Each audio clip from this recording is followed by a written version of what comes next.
Let's return to the story about e-scooters. Lime insists it has no real idea of why its scooters are being pulled from Auckland streets.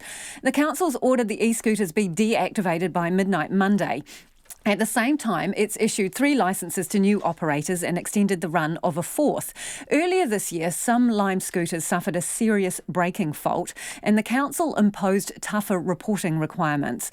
Lime says 45 minutes before today's decision was made public, it got a call from the council's Director of Regulatory Services, Craig Hobbs. I asked Lime's Lauren Mentjox what he said. It was really a heads up. I mean, we have, despite everything, we have had a good relationship with Auckland Council, so Craig wanted to give us a heads up so that we didn't hear about it in the media, or so that we did know. So when you say despite everything you have had a good relationship with the council, what do you mean by that? Well, I think there's an inference that Lime hasn't got a permit because of a relationship with the council and because of issues, but we work really closely with them and will continue to do that. So I just want to make that clear that we do work really closely together. So why don't you have a permit then? Why have they given the go-ahead to other companies and are removing Lime scooters? What reason were you given? Well, that's something that we're going to be talking about with them over the coming days. We don't have a lot of information at this stage. As I said, we just found out this morning, so it's all very new for us, and we will be working hard to find out. So even though they've told you to remove your scooters by Monday night, you have been given absolutely no reason for that? We do have Lisa. I haven't actually read it too closely. I've been rather busy today. It's been quite a hectic day given the announcement. So I haven't had too much of an opportunity to have a look at what's in there, and we will be talking to the council about it in the coming days. Surely you would read that letter. I mean, they're telling you to take your scooters off the streets. Aren't you interested in exactly why they don't want you there anymore? The letter doesn't have a lot of detail about those reasons, so that's what we need to look into. So Lime is, and we've always been dedicated to providing a safe product and a superior experience for our riders in every community in New Zealand, and we still stand by that. We work with councils around the country, and we'll continue to work with Auckland as well. So Craig Hobbs did say that the successful applicants included higher quality strategies around influencing user behaviour to improve safety outcomes and reduce potential nuisance. So did Lime simply not do enough?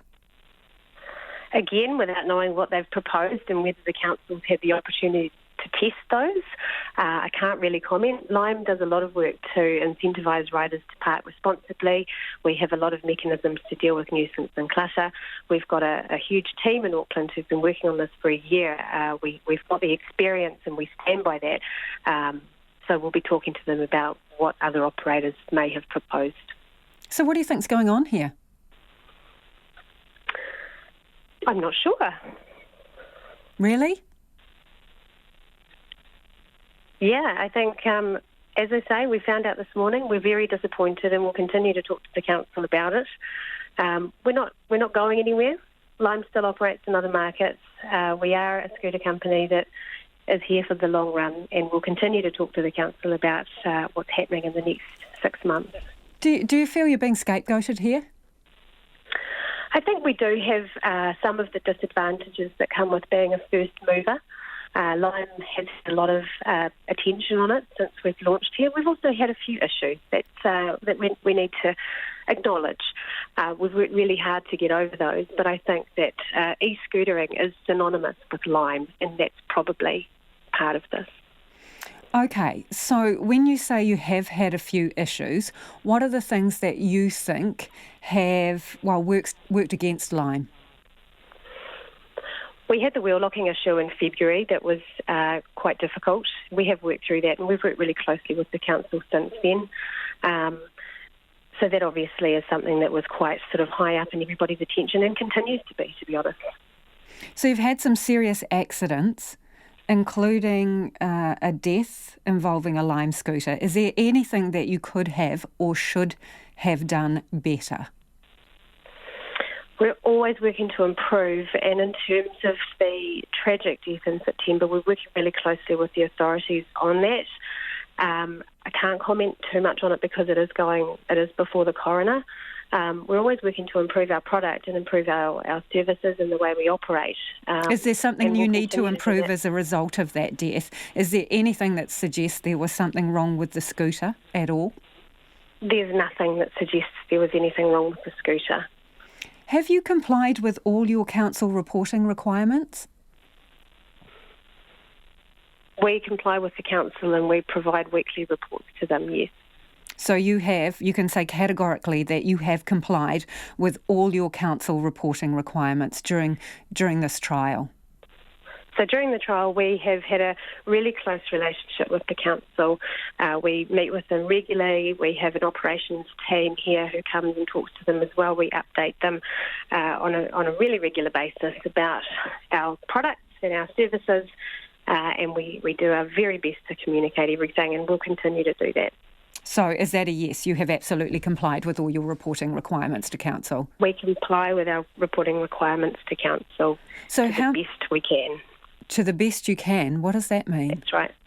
It means that we've done absolutely everything we can to comply with what the council's conditions are.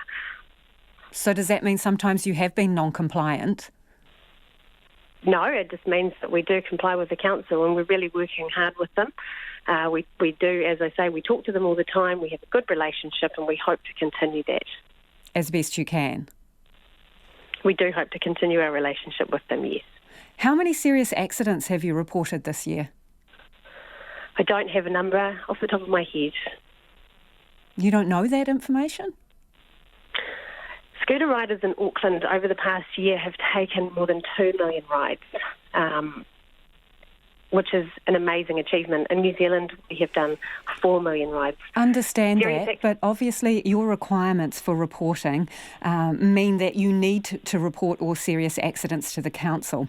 And given... We do. Yeah, so how many we have do. there been? Well, I don't have the number off the top of my head, but what I can tell you is that serious accidents are reported to the council, and we do work with them very closely on those, and we have had 2 serious accidents in the past few weeks, and we're working with the council on those. So while I don't have a number, we do report those to the council. Do those numbers come to you, though, Lauren?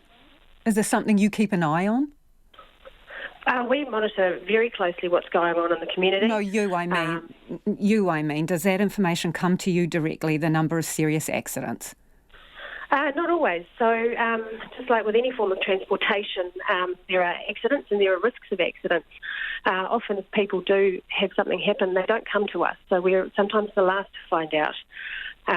Often if people have fallen off, they may, there's been recent studies coming through from Auckland Hospital, they go to the hospital first. So we don't always get that information, and that's just the nature of the business that we're in. So you mentioned 2 serious accidents in the last few weeks. What can you tell us about those people? Are they okay now? I can't really tell you anything about those accidents, unfortunately. Do you know if those people are okay now? All I can tell you is that we are working with council and the authorities on all the serious accidents, and I can't really comment on that, I'm afraid.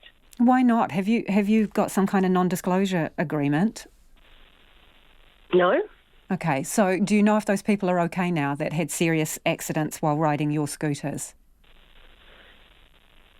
I'm not sure how they are doing. I believe that they are still in hospital, but I can't comment beyond that. So you haven't checked up? We're checking up all the time, Lisa, but it's not something that we really talk about through the media. We deal with the council and we deal with the authorities. We are dedicated to the safety of our riders, and we're always doing what we can to improve. So and we'll continue to do so.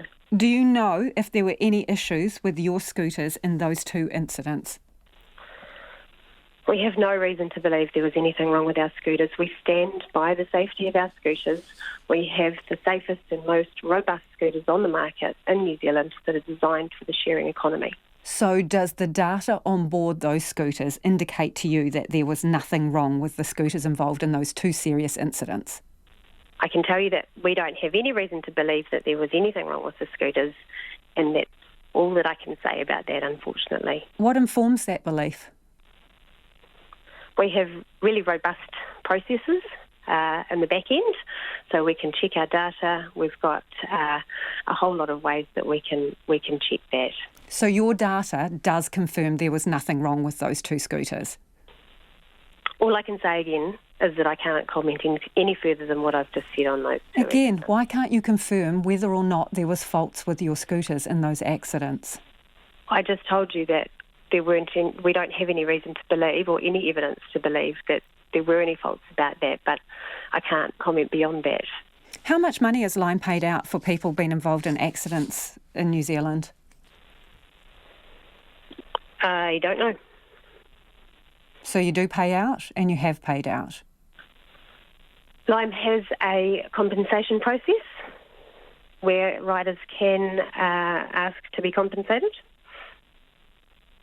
But I don't know how much would have been paid out. That's not something that I'm across. How many riders have you compensated? Probably very few. I'm not entirely sure again of the number, but probably about a handful. So what, more than a dozen or less? No, less, but... And around how much have you compensated these individuals, and what for? I'm not entirely sure, and actually that's something that really I don't know what it has to do with the current discussions about the permit. We do take rider safety really seriously, and we're always trying to find out about our rider experience and work to improve on that. It goes to the issues around safety and also Lime's culpability or not. So what have you paid these people for? Probably property damage. What about medical, loss of income and work? Checkpoint understands that you have paid out for that too. Is that the case? So Lime, as I said, has a compensation process where riders can ask to be compensated. That process has now been disestablished because we have an ACC no faults process in New Zealand, and that's something that we'll also be working through. Okay, so you were paying people and now you're not. That's what you're saying? That's right. Okay, and did you require those people that you paid to sign non-disclosure agreements? So I'm not entirely sure the process for all of those people, so I can't comment on individual cases or Any even of them? group of cases. Did you require any of them to sign confidentiality agreements? So Lime has agreements because we pay people out in other countries, including the US, where it's a very, very different system. And in those cases, it's really so that people can't, they acknowledge that they have been compensated. I'm very specifically talking about New Zealand here, Lauren. Have you required any of those people that have been paid compensation to sign non-disclosure agreements? Can I just stop here for a second, Lisa? No, we're still on air here, Lauren, so I'm asking you, have you asked them to sign non-disclosure agreements? Have you got any of them to sign non-disclosure agreements? The agreements that people sign is a mutual release. It's a waiver that allows people to acknowledge that they have received compensation. And they're required not to speak publicly about it. Is that the case? Absolutely not. No, not at all. And do they have to waive any rights when they sign that? It's really based on a US system. So that's what it comes down to, and it's something that Kiwis aren't familiar with. And that's why we've made the decision to do away with it. Lauren Mentjox says Lime is keen to return to the Auckland market. It has a team of about 50 people in the city and is still figuring out what losing the contract will mean for those workers.